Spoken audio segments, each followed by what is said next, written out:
हमारे चैनल को सब्सक्राइब करें और बेल आइकन दबाना ना भूलें। राष्ट्रव्यापी बैंक हड़ताल कार्यक्रम 2 दिन चला।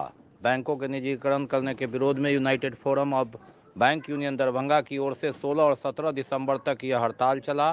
शुक्रवार को दूसरे दिन भी बैंक बंद रहा और ताला लटका रहा पूरी तरह। बैंक कर्मियों ने विरोध में जुलूस निकाला जो लहरियासराय टावर, समाहरणालय, आईजी कार्यालय, पुलिस अधीक्षक कार्यालय, कमिश्नर कार्यालय से होता हुआ समाहरणालय तक पहुंचा, जहां बैंक निजीकरण करने के विरोध में इन लोगों ने नारे लगाए।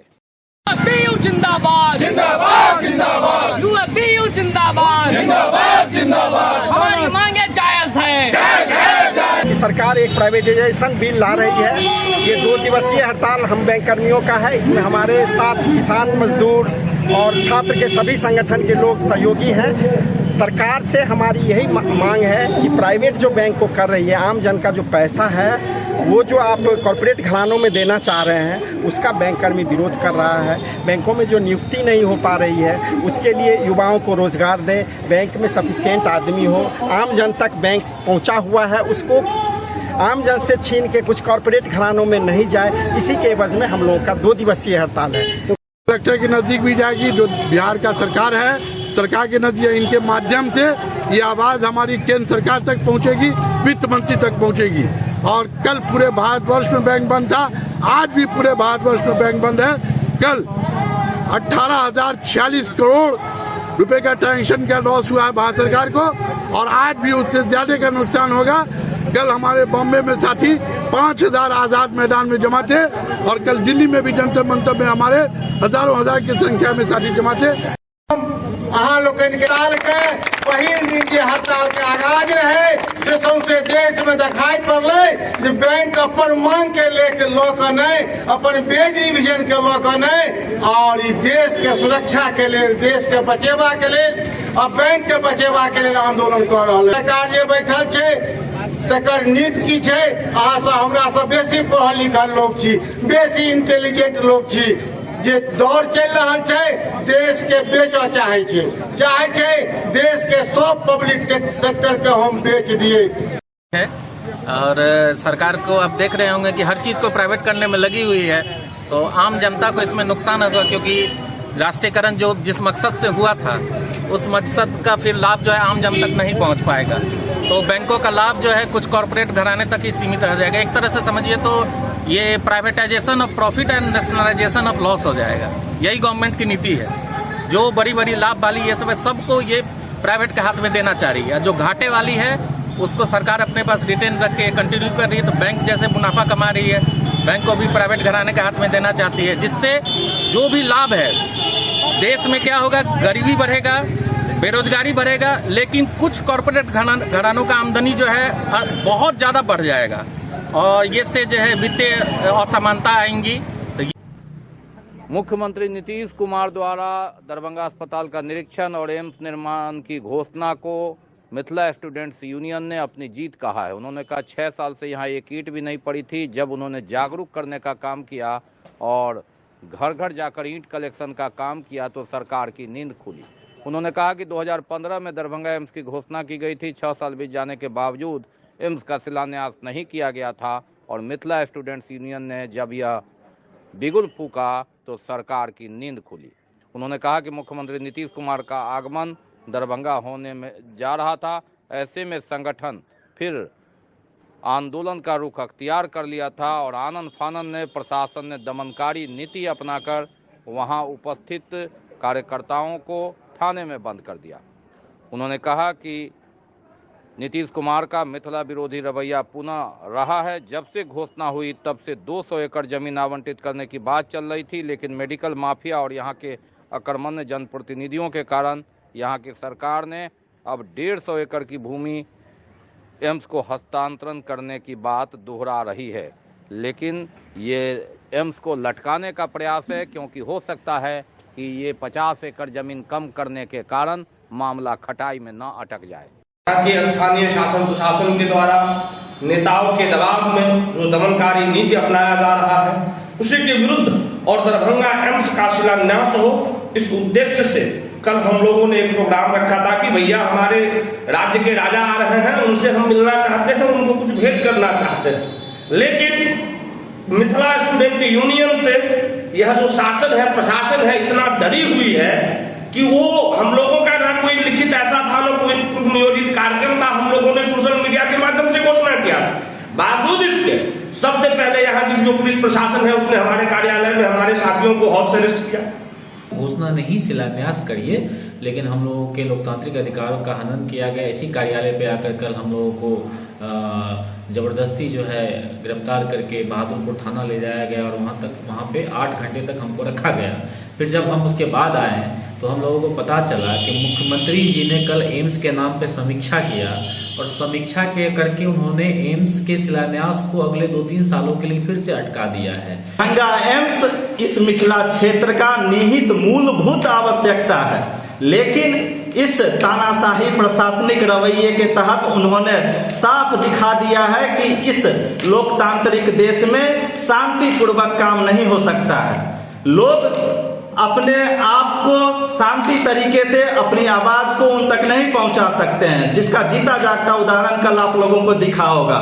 लेकिन मिथिला स्टूडेंट यूनियन अपने कार्य के बदौलत जाना जाता है। उनके इस रवैये से मिथिला स्टूडेंट यूनियन रुकने वाला नहीं है। अब घर घर हम लोग शिलान्यास करेंगे, हर गांव में दरभंगा एम्स के नाम पर शिलान्यास करेंगे, लोगों को जगाएंगे और सरकार को मजबूर करेंगे कि उनकी ये तानाशाही रवैया यहाँ नहीं चलने वाली है। ये मगधिया सरकार सिर्फ और सिर्फ मगध हित में काम करती है। पूर्व एक साथ Deoghar AIIMS, Gorakhpur AIIMS, Rajkot AIIMS, Bilaspur AIIMS घोषणा हुआ था। आज सब बनकर तैयार है, किसी न किसी रूप में वहाँ इलाज हो रहा है, क्लासेस चालू हैं, लेकिन दरभंगा एम्स आज भी कल की खबर, आज आप लोग पत्रकार हैं, आपके माध्यम से हम लोगों तक पहुंचा है कि 200 एकड़ चाहिए। केंद्र सरकार 200 एकड़ जमीन मांगी है और फिर यहाँ 150 एकड़ के नाम पर ये खींचातानी अगली लोकसभा चुनाव तक ये लोग करेंगे और दरभंगा एम्स को राजनीतिक मुद्दा बना रहे हैं। इन लोगों को आम जन के स्वास्थ्य से कोई मतलब नहीं है। बीमार नहीं रहा लाचार, हो रहा मुफ्त उपचार। हड्डी नस रोग से संबंधित गंभीर बीमारियों का मुफ्त में इलाज। इंतजार किसका, जाएं सर्राफ ऑर्थो एवं स्पाइन सेंटर और दर्ज कराएं प्रधानमंत्री जन आरोग्य योजना में अपना नाम। विश्व की सबसे बड़ी स्वास्थ्य सुविधाओं का उठाएं लाभ।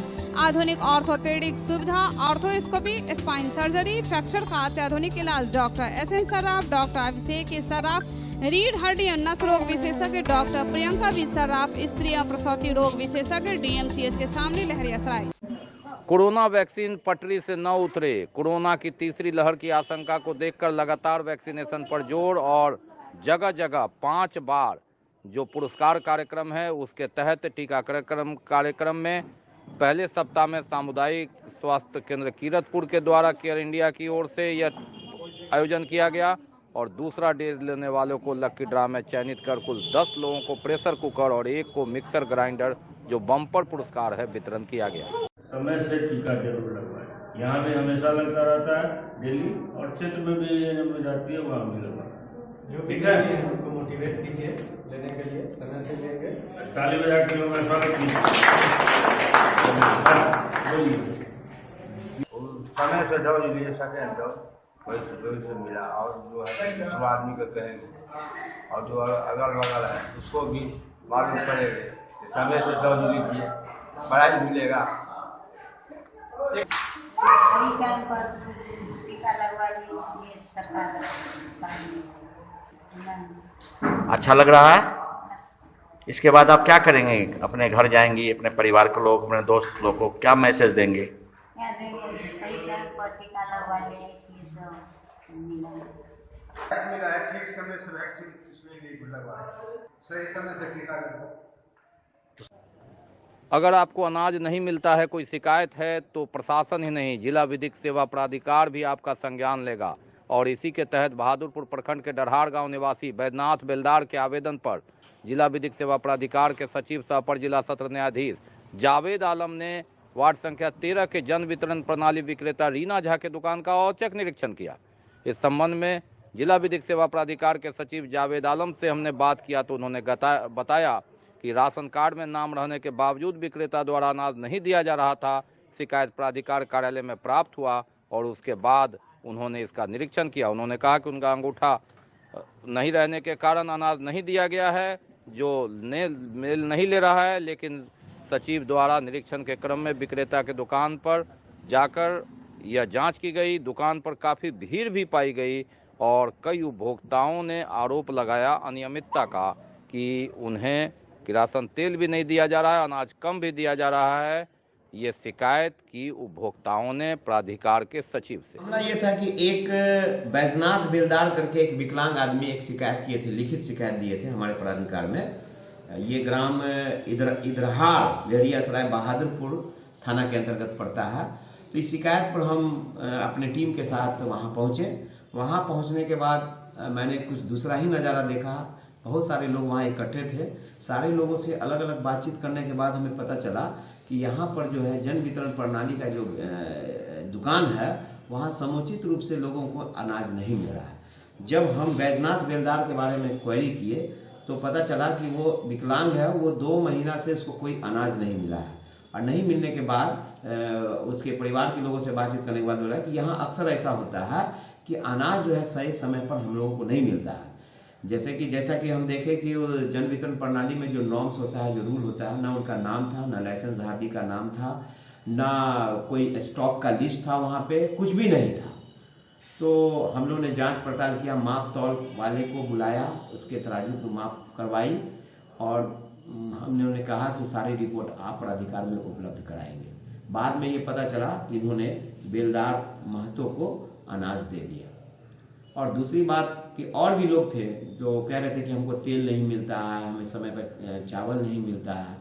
तो देखा कि तेल का भंडार उनके पास था, लेकिन वो तेल किसी को बांट नहीं रहे थे। तो ये भी शिकायत वहाँ के लोगों ने कहा। तो हम लोगों ने कहा कि आप जितना भी आज कितना भी समय लगे आप इन लोगों को सारा चीज़ दे दीजिए। मिथिला महोत्सव 2021 18 और 19 दिसंबर को मनाया जाएगा। यह 2 दिवसीय होगा।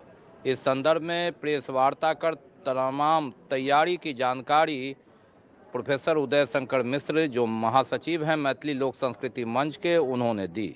उन्होंने कहा कि उद्घाटन सत्र में कामेश्वर सिंह संस्कृत विश्वविद्यालय के कुलपति डॉक्टर शशिनाथ झा, मुख्य अतिथि मिथिला विश्वविद्यालय के कुलपति डॉक्टर SP सिंह होंगे। विशिष्ट अतिथि सांसद गोपाल जी ठाकुर होंगे। विधान पार्षद सुमन महासेठ और विधायक रामचंद्र प्रसाद भी इसमें शामिल रहेंगे। 19 दिसंबर को राज्यसभा सांसद अशफाक करीम, विधान पार्षद डॉक्टर मदन मोहन झा और प्रेमचंद्र मिश्रा, सांसद पप्पू यादव, विधायक अजय चौधरी की उपस्थिति रहेगी। हमरा सब 18-19 के 2 दिन के मिथिला महोत्सव करबे। ये अहाँके लगभग 97 ईस्वी से 96-97 से भऽ रहल छै। हमरा सब एहि महोत्सव के माध्यम से सामाजिक समरसता के संदेश देबऽ चाहै छियै आ समाज में जे विशिष्ट काज केलकै तकरा सम्मान के कार्यक्रम रहै छै। तो मूल रूप से एहि बेर कबीर सेवा संस्थान जे काज केलकै है ताई के लेल पूरा शहर गौरवान्वित छै, पूरा ई क्षेत्र गौरवान्वित छै, देश गौरवान्वित छै। ताई के लेल नवीन सिन्हा कबीर सेवा संस्थान के हमरा सब जे से ब्रजमोहन सिंह ट्रस्ट के द्वारा और अहाँ मैथिली लोक संस्कृति मंच के ज्वाइंट कोलैबोरेशन से हम सब अहाँ सम्मान देबै, जाहिमे 25,000 रुपये नगद, अहाँ सम्मान पत्र, ताहिके बाद जे से अहाँ अंगवस्त्रम, ई पाग ई सब देबै। आ ताहिके संगे ओहिके संगे 14टा सहयोगी जे छै अहाँ कबीर सेवा संस्थान के उनको सम्मानित करबनि। तहिना बाबू साहेब चौधरी के मरणोपरांत पंडित हितनारायण झा सम्मान, तहू में 25,000 रुपये नगद छै, ओहियो में सब चीज छै, सम्मान पत्र छै। ओहिके बाद हमसब मिथिला सेवा सम्मान देबै, ताहिमे क्षेत्र पीड़ित मानवता के लेल जे सेवा केलनि अहाँ पूर्व विधायक अमरनाथ गामी जी छथि। ताहिके बाद मैथिली आंदोलन डॉक्टर अयोध्यानाथ झा छथि। ताहिके बाद मैथिली गतिविधि के लिए अहाँ संस्था के संस्थापक में से छथि वासुकीनाथ झा छथि, अहाँ डॉक्टर चौधरी हेमचंद्र राय छथि, हुनका सबके सम्मान करबै। शिक्षा के क्षेत्र में योगदान के लेल हमसब अजय किशोर जी के सम्मान करबै। समाज सेवा के लेल हमसब रंजीत कुमार झा के सम्मान करबै। तहिना हमसब नेपाल के एक कपल आबि रहल छथि, आरती झा और डॉक्टर अखिलेश कुमार झा। तो वो सखी बहन पर एक ग्रुप है फेसबुक पर जे संपूर्ण अंतर्राष्ट्रीय स्तर पर काज कर। तहिना अहाँ के हुनकर हस्बैंड मैथिली भाषा के मान्यता के लिए नेपाल में आंदोलनरत छथि। तो वही दुनू आदमी अंतर्राष्ट्रीय फलक पर मैथिली के योगदान के लिए हम सब सम्मान करबै।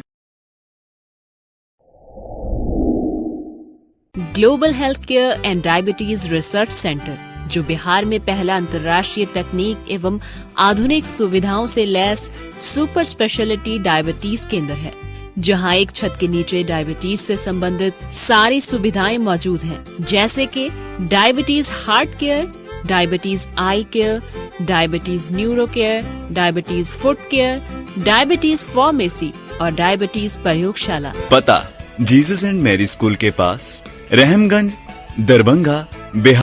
ऊर्जा संरक्षण को लेकर समाजसेवी संस्थान प्रहरी की ओर से नुक्कड़ नाटक के माध्यम से बिजली को बचाने और संरक्षण के उपाय को बताया गया। कमिश्नरी कार्यालय के पास यह नुक्कड़ नाटक का आयोजन हुआ। नाटक का आयोजन पहले 16 दिसंबर से 20 दिसंबर तक मुजफ्फरपुर, दरभंगा, सारण, आरा जिला में भी किया गया, जहां ऊर्जा संरक्षण के बारे में बात बताई गई और दरभंगा में भी यह कार्यक्रम चल रहा है। आवश्यकता अनुसार ही बिजली का बल्ब प्रयोग करें, घर से निकले तो बिजली का बल्ब बंद कर दें, बेवजह बिजली बर्बाद न करें। नुक्कड़ नाटक के माध्यम से यह संदेश।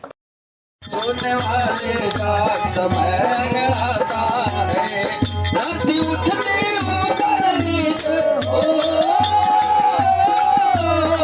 धरती क्या दर है? प्रहरी संस्था के माध्यम से ऊर्जा संरक्षण के ऊपर हम लोग 16 तारीख से 16/12/2021 से लेकर के और 20/12/2021 तक आपको मुजफ्फरपुर, दरभंगा, सारण और आरा यहाँ हम लोगों को कार्यक्रम देना है। और यह जो संस्था है प्रहरी, उसी के माध्यम से हम लोग यह लोगों को बता रहे हैं कि यह जो ऊर्जा संरक्षण है, जो हम लोग दिन रात बिजली जलाते हैं और काम से भी ज़्यादा, काम नहीं रहने के बाद भी हम लोग चलाते रहते हैं, वो चलाने से हमारे जीवन में आने वाली पीढ़ी के साथ बहुत तरह की समस्याएं होगी। बिहार राज्य दफादार चौकीदार संघ की ओर से बैठक कर शुक्रवार को लहरियासराय में राज दफादार चौकीदार की जिस प्रकार से शराबबंदी पर उन्हें टारगेट किया जा रहा है, इस पर चर्चा हुई, जमकर विरोध हुआ और निलंबन का भी जमकर विरोध किया गया। 21 और 22 तारीख को पटना में इस हेतु प्रदर्शन की बात भी कही और तमाम तैयारियों को लेकर, अपनी समस्याओं को लेकर इन लोगों ने मीडिया के समक्ष अपनी बात रखी। कर रहे इसीलिए कि हम लोग को दबाव पड़ रहा है, दारू के लिए दबाव पड़ रहा है। दारू बिहार से, बंगाल से आता है, दारू यूपी से आता है, दारू हरियाणा से दारू होता है। बॉर्डर को सही नहीं करता बिहार सरकार ने और हाथ लगाता है चौकीदारों पर। दफदार की जो बैठक हो रहा है, इसमें मुख्य मांग है, हम लोग को लगभग 30 वर्षों से एसीपी और एमसी का लाभ नहीं दिया जा रहा है। और ये जो सरकार जो है, हम लोग के साथ बहुत बुरा बर्ताव किया जा रहा है। जैसे कि ये सुशासन का सरकार नहीं है, दुशासन का सरकार है। इसमें पहले हम लोग के साथ माने शोषण हो ही रहा था। अब हमारे घर पर भी अपराधियों द्वारा गोली मार दिया जा रहा है, जिसके तहत हम लोग बहुत अब डर गए हैं। अब की बैठक आयोजित की है अपने समस्याओं पर विचार विमर्श करने के लिए।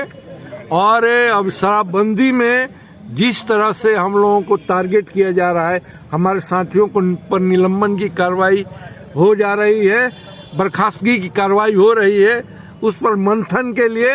और 21-22 को हमारा पटना में प्रदर्शन है, उसकी तैयारी के लिए हम लोग बैठे हैं।